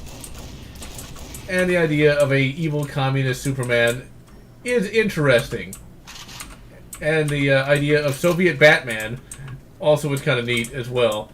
I've seen the scene with Soviet Batman versus Superman, and it was actually remarkably well done, but more brutal than in the actual comic. In the film, like, Soviet Batman is just kicking the crap out of Soviet Superman, whereas in the comic, it's implied that even though Soviet Batman is a little more hardcore, he still actually has some respect for human life, and so just wants to lock up Superman. It's like, yes, you will be provided with books and things of that nature so you don't go nuts. It's like, and in the film, that doesn't actually happen, but still. Soviet Batman versus Soviet Superman. It's like, I say that like that's so normal, but it's like, you gotta love that aspect of comics. That's one thing I loved about Quake 2. You did have sort of that abstract, you know, super advanced alien aspect to the Strogg that was kind of lost in Quake 4. That you don't really get as much as one would like. Let's see. You know, I'll tell you this. The necromorph markers were so stupid, though. It's like they're unlimited energy and they also create zombies. I mean, that is sort of cosmic horror, but still. Oh, they left the ending out. Good. Black Lagoon. You know, I have that, but I have not watched it yet. You know, poor Jason Todd. He is definitely... No, that goddamn asshole, whatever the fuck his name is. Not Tim Drake. Oh, come on. I just said it earlier in the stream. Damian Wayne, he's the edgiest. Whereas Jason Todd's just tragic. So if you know nothing about comics, allow me to fill you in on just who Jason Todd is. So you initially have your, you know, Dick Grayson. He's the first Robin, comes out in 1940. Then they come out with a new Robin named Jason Todd. And there was this drive to see if they wanted to... If people didn't like him, for one. People did not like Jason Todd because he was kind of a annoying little bastard. And so there was a 900 number set up that you could call in, and if you called one number, it was to let him stay alive, and the other number was he would die, and people overwhelmingly called for him to die, and so he died. And then he got brought back to life by Ra's al Ghul, and there you go. So it all was the product of the fan base calling a 900 number and killing him. So I consider that kind of tragic. He just was that bad of a character that they literally had him killed. So yeah. Let's see.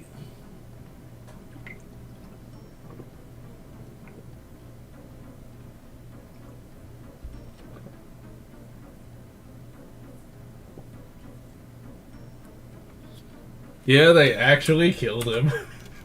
Now, I never have read a comic with Jason Todd. I've only read about it. I've seen little panels here and there of what he would say in the comics.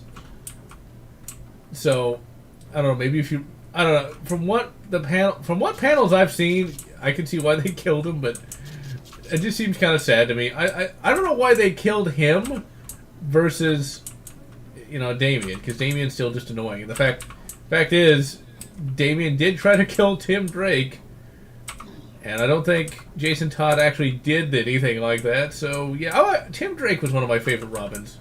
He was a little more rough around the edges compared to Dick Grayson. And even though he's not in any way, shape, or form realistic, he's like 4 feet tall, and then he's able to go toe to toe with like somebody who's 6'4" and 200 pounds, But it's one of those things where you just kind of have to ignore that. It's like, do you want to see, Robin kick the crap out of somebody or not? And I have no idea where to go. How long have I been going? An hour and 35 minutes? Good. It's one of those things where I am too tired to look. So, before I call it a stream, I'm going to jump into one more mod that I discovered this past week. And it is another Doom 2 rebuild mod. Where the hell is that?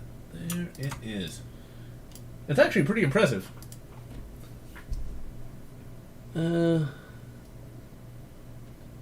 Leonardo DiCaprio as Robin. I do remember that. Soviet Superman versus now.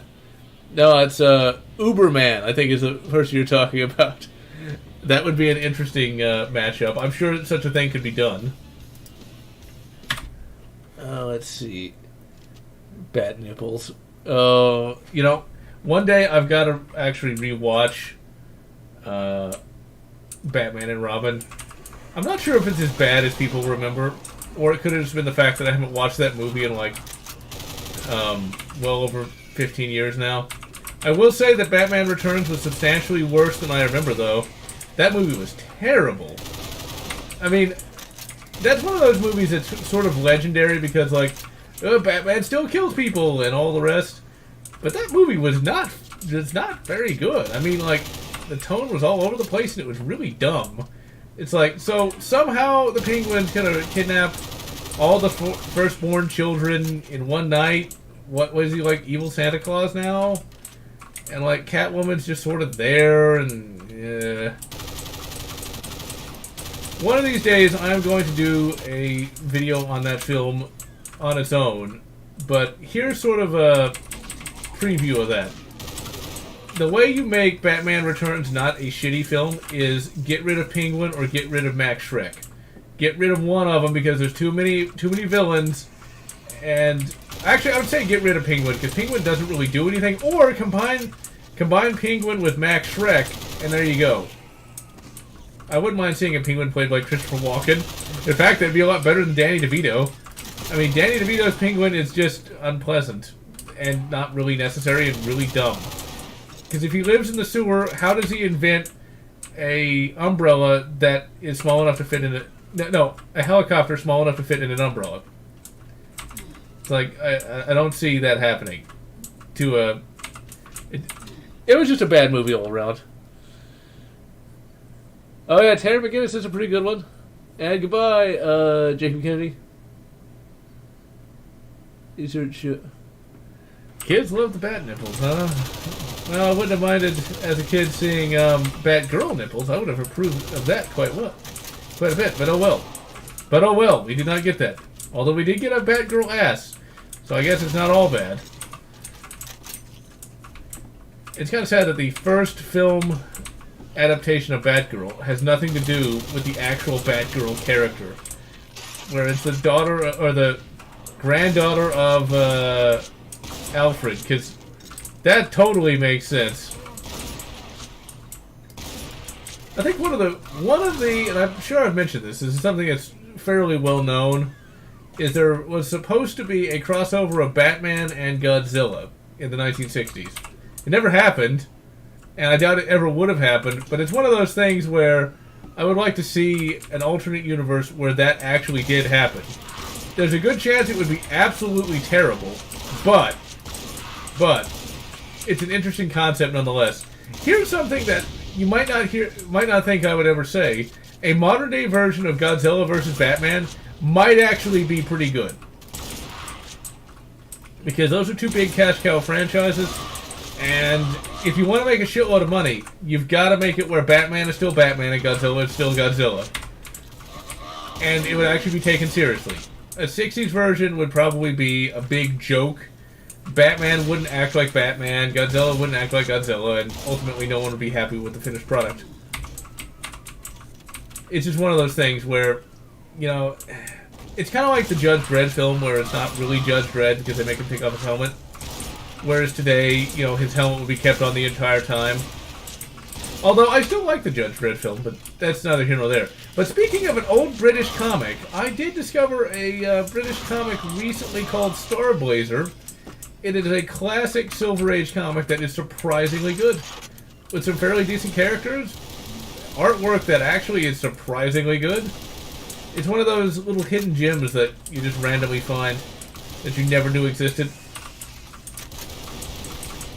Like the first story has the main character, whose name I've already forgotten, crash land on some random planet filled with robots, and he's got to escape, and it's pretty standard stuff, but still compelling nonetheless. Godzilla versus Superman, yeah, that would make a little more sense, but still, like, you know, you could have Batman build like a giant bat robot. I have still not seen King of Monsters. You know, I have not seen that. I mean, it looks really kind of... It doesn't look that amazing. It is kind of interesting, though, how they have already dropped in the Legendary Universe any pretense to being the real world with that giant flying wing. It's like, really? Really? That? I'm sure they justify it, but one day I will see it. One day. But it's just... After Shin Godzilla, it's like, where can you go after that? You know, it's not really gonna... To me, that's like the best Godzilla film, because it nails what Godzilla is supposed to be, which is sort of like a force of nature, and actually making it fairly believable. Even if the CG looks, well, a little worse than what you'd find on a PS3, but whatever.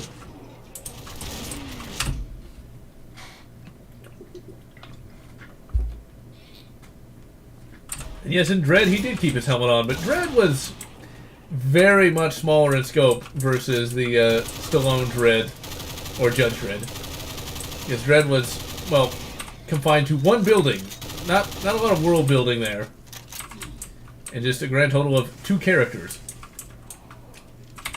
It is kind of interesting to see the main villain of that basically being a demented Sarah Connor.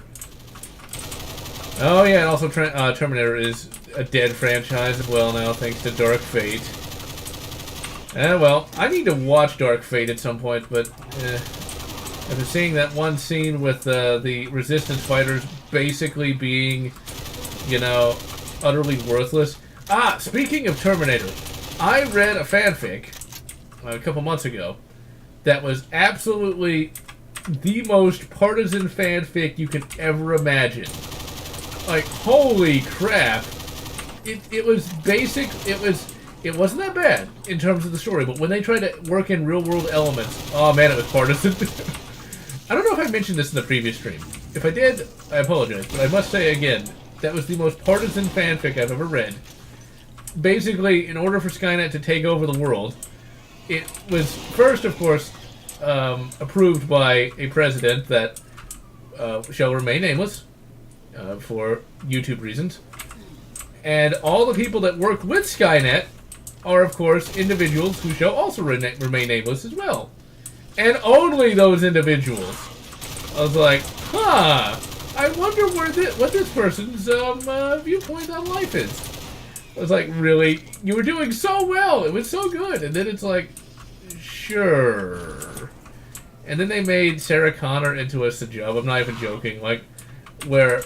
talking about how evil the U.S. is and how it's like, oh man, come on. Come on. It's about robots trying to destroy humanity. Does that have to be politicized too? But yes, it does. Yes, it does. and it's kind of sad. It was good right up until that point. What's really funny though is I think people started complaining because later on, they actually changed the names. Oh yes, and Godzilla did have the kid named Godzuki. Along with, I think he had another kid named Manila, whatever, some kid. Godzuki was an annoying creature though. It was like that was of course from the Hanna-Barbera Godzilla series, where Godzilla could breathe fire for some reason, because well, 60s. It was also sort of like a rip-off of Johnny Quest in a way. Still wasn't that horrible. The first episode of that I ever watched was Godzilla fighting a giant robotic whale. Because why wouldn't he fight a robotic whale? I mean, he's fought himself. He's fought his inner demons. Don't we all? I prefer Quake 2 just because I like the level design and weapons more. Quake 1 isn't bad, but those goddamn ogres are just really annoying. You know, if you look at Judge Dredd, Stallone's Dredd, you know, you could, if you look at it like it's just some random future cop movie, it actually is much more watchable. Because it really does just play very fast and loose with the canon. Let's see. Judge Dredd versus RoboCop. Well, RoboCop in many respects is based on Judge Dredd in some respects. There's supposed to be, I haven't seen it, but I've seen a number of videos on it, where RoboCop's early helmet was basically just a ripoff of Judge Dredd's helmet. And RoboCop does act a little bit like Judge Dredd with the whole shoot first and ask questions later mindset. But then again, well, he's in the future of Neo Detroit, so he doesn't really have much of a choice. RoboCop is one of those sad franchises that I don't think would ever... I don't think you could have gotten a quality sequel out of that. And RoboCop 2, as bad as it was, and RoboCop 3 being even worse, I don't really know where you could go from there. They tried to give RoboCop a rogues gallery, but it wasn't particularly good. And, you know, there's other issues with, like, RoboCop is still just a robot cop. Well, a cyborg cop. It's not like he's going to be facing, like, world-threatening issues every day. You know, he'd basically just be arresting muggers and stuff like that. So it's like, it's very hard to create a universe for RoboCop. I actually would like to see RoboCop dealing with the Mortal Kombat stuff, though. Because at least that allows RoboCop to be a superhero. And just watching those little bits of RoboCop in Mortal Kombat 11, it's like, I kind of want some more RoboCop, but I want him to do stuff like that, which is kind of outside of the purview of a cyborg cop. Also, it's pretty neat that they got Peter Weller to voice him. And he looks damn good in that 3D engine. And I did not know that Judge Dredd was supposed to be inspired by Dirty Harry. I almost said Judge Harry.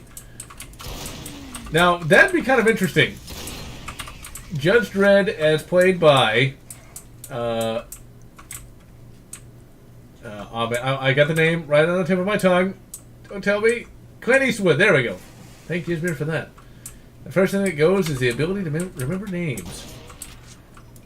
Clint Eastwood as Judge Dredd. You know, you could technically do that if you had it be old Judge Dredd. Because Judge Dredd is actually pretty old in the actual comics themselves. Anyway, do we have another one of these levels? We do, I think. No, wait, what? You know, I'm going to be perfectly honest. I forgot what I was playing. I'm not going to lie. I thought I was still playing Quake 2. I was like, wait, I thought there were only 3 levels in the Quake 2 mod. Ugh, I need sleep. And speaking of sleep, how long have I been going? Oh, good. I've been going almost 2 hours. The only problem with playing Mortal Kombat 11... my eyes are trying to escape from my skill. The only problem with Mortal Kombat 11 is just the fact that it is a fighting game. You know what the gameplay is going to be like, so I find it hard to kind of get into that. Because there's plenty of great fighting games. Marvel vs. Capcom 2 is the best. Oh. Clint Eastwood is 90? How did he get that old? Time. It makes fools of us all. All right. Just read movie, Alex Falls, Timberlake, 2012. I'd actually like... The only problem with the 2012 film is it was just too limited. I'd like it to have the big scope of... I'll play a little bit more of this. Whilst I yabber. I would like it to have the big scope of the first Judge Dredd film. What I would really like is for them to introduce Judge Death. Just introduce that, goddammit. That would be the most entertaining of all. And now you have Judge Death, as played by Joaquin Phoenix. And since we talked a lot about Batman in this stream, the Joker film was indeed an excellent film. I was going to do a video on that last year, but once again, just did not have the time because of all the working and things of that nature. But that was a surprisingly good film. Like, I did not expect it to be as good as it was. Now, it's one of those movies where it is good mainly because Joaquin Phoenix is that good at playing crazy. And it's one of those films that was surprisingly pre-innocent. Like, holy crap. Did the director, like, have, or the writer, like, have some sort of document from the future? Because, like, holy crap, that kind of... I'm just glad that the Joker doesn't exist, otherwise things would be even worse than they are now. But that Joaquin Phoenix performance, he can do crazy really well. Like, I still say Mark Hamill does the best Joker, but I don't know, Joaquin Phoenix, he's up there, though. He is up there. Like, way up there. But sadly, I don't think the DC live-action universe is really going to get off the ground anymore. Allen? Tim Allen? Work harder. Tim Allen. And somehow he's been able to maintain relevance after... Wow, this is a pretty big-ass level. This was not something that I've not played this WAD altogether that much, but damn! This is a major reimagining. It's like, holy crap, you come out here and it's like a little city. So this is Doom 2 Rebuilt. I do not remember where I got this WAD, though. I think it might be from ModDB, or this might have been a Google Drive thing. I'd honestly recommend just looking up another YouTube video of this, because I think that's how I found it. It's like, holy crap, I can... See, I love these reimaginings because I can still see the original level in this. It's just been massively expanded. It's awesome. Like, that is a reimagining done right. I don't think I'm going to be able to finish this level just because it looks like it's going to take a long time. This is my boomstick. You know, I could actually go for that. Although, alas, shooting shotguns is just not that easy these days. All they ever let you do is shoot slugs in indoor ranges. And in outdoor ranges, for that matter. And you can move the chairs around. Oh my god, it's the future. Save. Let's see. Judge Dredd. And see you, Silver Wings. DC wants to... And yet, you would think DC would have been able to make a cinematic universe. And yet, they just have utterly failed at that. I mean, literally just make your animated films live action. There, you've done it. You have succeeded in making millions of dollars. Or billions of dollars these days. Let's see, I think I'll shoot a couple more enemies and then just head off to bed. In fact, there we go. It's Tim Allen again! So with Tim Allen aside, I'm General Lotz, and I'm glad that this week I was actually able to play for more than 45 minutes without wanting to throw up. And I hope all of you stay safe in this crazy world of ours, and enjoy your weekend. And so, as General Lotz, wish you good, Doom 2 Rebuilt, and that Quake mod that I played a little bit. Whatever, makes you happy.